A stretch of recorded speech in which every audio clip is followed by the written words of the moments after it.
Hello student, स्वागत है एक बार आपका फिर से मिस्ट्री के यूट्यूब के स्टडी मंत्र चैनल पर। हम लोग ये आप मेरे पास आपका सिलेबस है जो कि आपके है पेपर नंबर 10 बायोटेक्नोलॉजी का।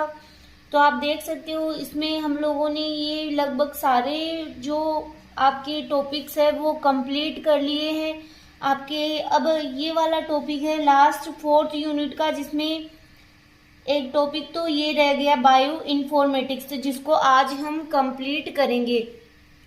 कई बार डायरेक्ट ही बायो इन्फॉर्मेटिक्स पूछ लिया जाता है और कई बार ऐसे पूछ लिया जाता है कि एप्लीकेशन ऑफ बायो इन्फॉर्मेटिक्स। तो हम लोग पहले बायो इन्फॉर्मेटिक्स के बारे में भी स्टडी करेंगे, फिर इसके एप्लीकेशन के बारे में भी स्टडी करेंगे और नोट्स भी प्रिपेयर करेंगे। तो हम लोग अब देखते हैं कि बायो इन्फॉर्मेटिक्स क्या होता है।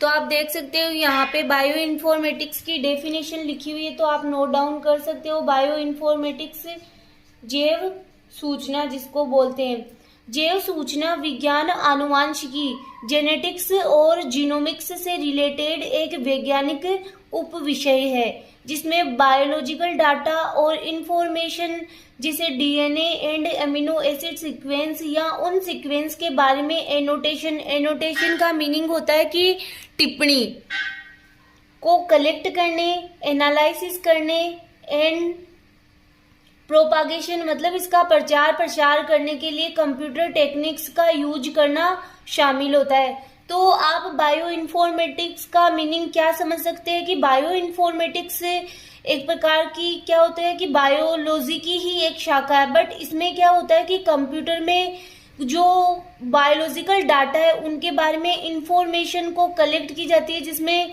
डीएनए या एमिनो एसिड सीक्वेंस होते हैं उनके बारे में जो एनोटेशन होती है उसको कलेक्ट किया जाता है। फिर हम लोग आगे पढ़ते हैं कि किस प्रकार से एमिनो एसिड सीक्वेंस उनका कलेक्शन किया जाता है।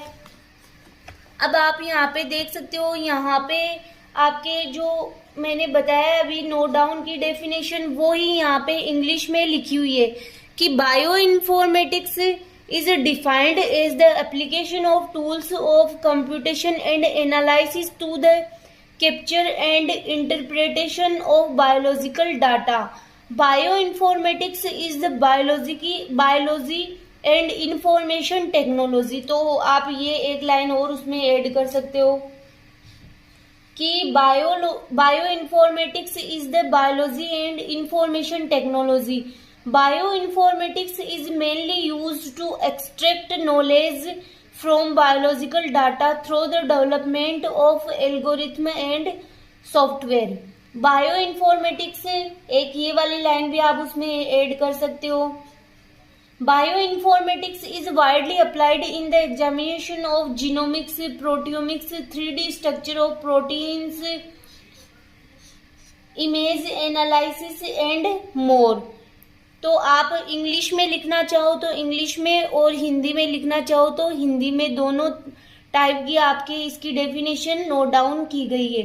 फिर नेक्स्ट हम लोग पढ़ते हैं कि बायो इन्फॉर्मेटिक्स के अंतर्गत क्या क्या आता है। सबसे पहले डीएनए सीक्वेंसेज। डीएनए में पाए जाने वाले ऑल 4 बेसेज को adenine, cytosine, guanine and thymine से रिप्रेजेंट करते हैं। कई लोकेशन पर पाए जाने वाले बेस डिफरेंट हो सकते हैं। फॉर एग्जाम्पल किसी साइट पर ए और जी दोनों में से कोई एक हो सकता है। इस पोजीशन को आर या प्यूरिन से रिप्रेजेंट करते हैं। इसी तरह किसी साइट पर सी ओ टी हो सकता है, इसे वाई पिरिमिडीन से रिप्रेजेंट करते हैं। इनके कॉम्प्लीमेंट्री का सीक्वेंस साइंटिस्ट द्वारा कंप्यूटर सॉफ्टवेयर की सहायता से ज्ञात किया जा सकता है। नेक्स्ट है amino acid sequence. Bioinformatics में एमिनो एसिड को भी single letter code such as alanine के लिए ए, सिस्टीन के लिए सी, ईटीसी से रिप्रेजेंट किया जाता है। फिर types of sequence present in nucleotide database कि कौन कौन से सीक्वेंस होते हैं जो न्यूक्लियोटाइड सीक्वेंस के डाटाबेस में प्रेजेंट होते हैं। डीएनए सीक्वेंस डाटाबेस में कई डिफरेंट टाइप के न्यूक्लियोटाइड सीक्वेंस प्रेजेंट होते हैं। इनमें से कुछ निम्नलिखित है। फर्स्ट है cDNA sequence, genome DNA sequence, expression sequence tag, chloroplast and mitochondria DNA sequence, RNA sequence, etc। फिर आपको ये नहीं नोट डाउन करना है, ये वाली लाइनें नहीं नोट डाउन करनी है आपको, जो मैं इसको कट कर देती हूँ। ये वाली लाइनें नहीं नोट करनी है आपको। फिर नेक्स्ट आपको यहां से नोट डाउन करना है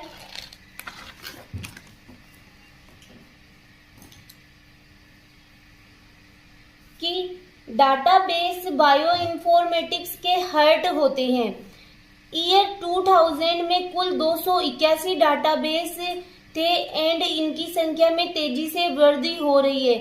सब इम्पोर्टेंट डाटाबेस का डिस्क्रिप्शन नीचे दिया गया है।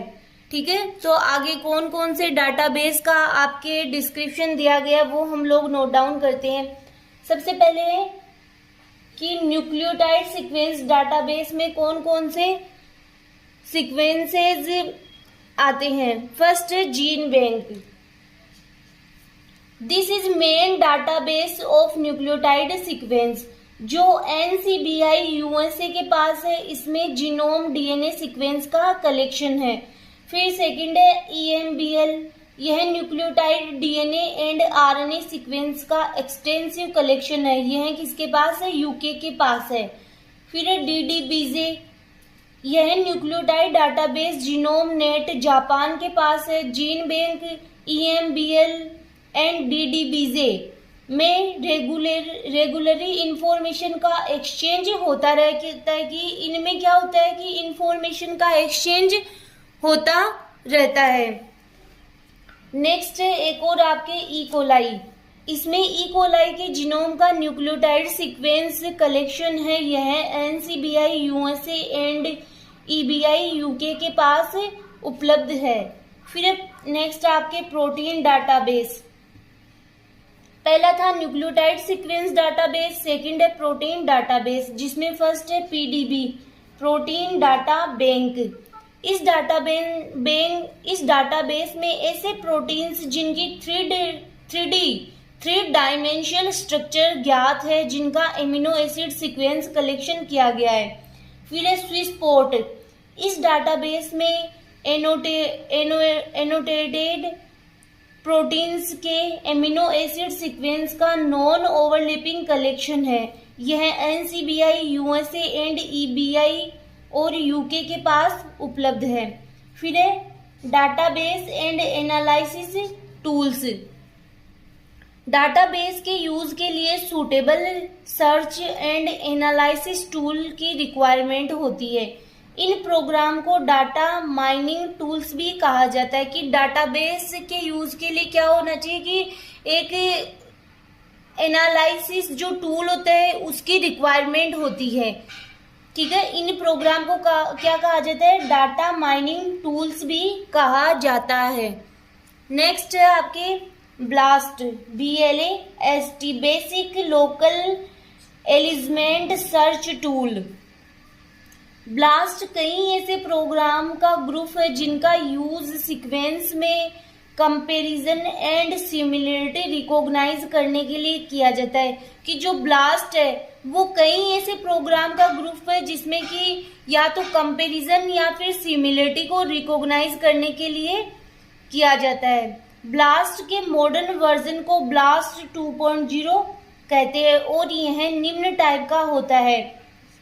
ब्लास्ट P, यह प्रोग्राम दिए गए प्रोटीन के एमिनो एसिड सीक्वेंस की तुलना सेलेक्ट किए गए प्रोटीन डाटाबेस में प्रेजेंट सीक्वेंस से करता है। नेक्स्ट है ब्लास्ट X, यह प्रोग्राम न्यूक्लियोटाइड सीक्वेंस को अमीनो एसिड सीक्वेंस में कन्वर्ट कर उसकी तुलना सेलेक्ट किए गए प्रोटीन डाटाबेस में प्रेजेंट सीक्वेंस से करता है। ब्लास्ट P तो क्या था कि जो प्रोटीन है, प्रोटीन के जो एमिनो एसिड सीक्वेंस है उसकी तुलना सेलेक्ट किए गए प्रोटीन डाटाबेस में प्रेजेंट सीक्वेंस से किया जाता है। ठीक है, और ब्लास्ट अक्स क्या होता है कि जो न्यूक्लियोटाइड सीक्वेंस होते हैं वो उस जो न्यूक्लियोटाइड सीक्वेंस है वो क्या करते हैं, एमिनो एसिड सीक्वेंस में कन्वर्ट कर उसकी तुलना प्रोटीन में प्रेजेंट डाटाबेस के सीक्वेंस से करते हैं। तो आपको इनको लर्न करना ही पड़ेगा, इनमें डिफरेंस क्या होता है। नेक्स्ट हम लोग बात करें कि नेक्स्ट है आपके ब्लास्ट एन। यह प्रोग्राम अमीनो एसिड की तुलना सेलेक्ट किए गए न्यूक्लियोटाइड डाटा में शामिल सीक्वेंस से करता है। अब ब्लास्ट एन क्या करता है कि जो एमिनो एसिड है उसकी तुलना सेलेक्ट किए गए न्यूक्लियोटाइड में जो न्यूक्लियोटाइड का सीक्वेंस है उससे करता है। नेक्स्ट है आपके टी ब्लास्ट एन। यह प्रोग्राम अमीनो एसिड सीक्वेंस को न्यूक्लियोटाइड सीक्वेंस में कन्वर्ट करता है, फिर इनकी कंपैरिजन सेलेक्ट किए गए न्यूक्लियोटाइड डाटाबेस में प्रेजेंट सीक्वेंस से करता है। अब टी ब्लास्ट एन क्या करता है कि जो एमिनो एसिड सीक्वेंस है जो वो किस में कन्वर्ट होता है, पहले न्यूक्लियोटाइड सीक्वेंस में, फिर सेलेक्ट किए गए जो न्यूक्लियोटाइड में प्रेजेंट सीक्वेंस है उनसे कंपैरिजन करता है। फिर है टी ब्लास्ट अक्स। इस प्रोग्राम द्वारा दिए गए न्यूक्लियोटाइड सीक्वेंस एंड डाटाबेस के न्यूक्लियोटाइड सीक्वेंस को पहले एमिनो एसिड सीक्वेंस में कन्वर्ट किया जाता है, फिर उनमें सिमिलरिटी खोजी जाती है। फिर हम उसमें जो दिए गए न्यूक्लियोटाइड सीक्वेंस है और डाटाबेस के न्यूक्लियोटाइड सीक्वेंस है उनको पहले अमीनो एसिड के सीक्वेंस में कन्वर्ट किया जाता है, फिर उनमें क्या किया जाता है, सिमिलरिटी को डिस्कवर किया जाता है। फिर आपके है टेक्सोनोमी। यह प्रोग्राम डिफरेंट स्पीसीज जिनके बारे में कुछ सीक्वेंस रिलेटेड इंफॉर्मेशन के टेक्सोनोमी रिलेटेड इंफॉर्मेशन की सर्च करता है, की खोज करता है। यह स्वयं में एक डाटाबेस भी है। फिर आगे प्रोसाइट।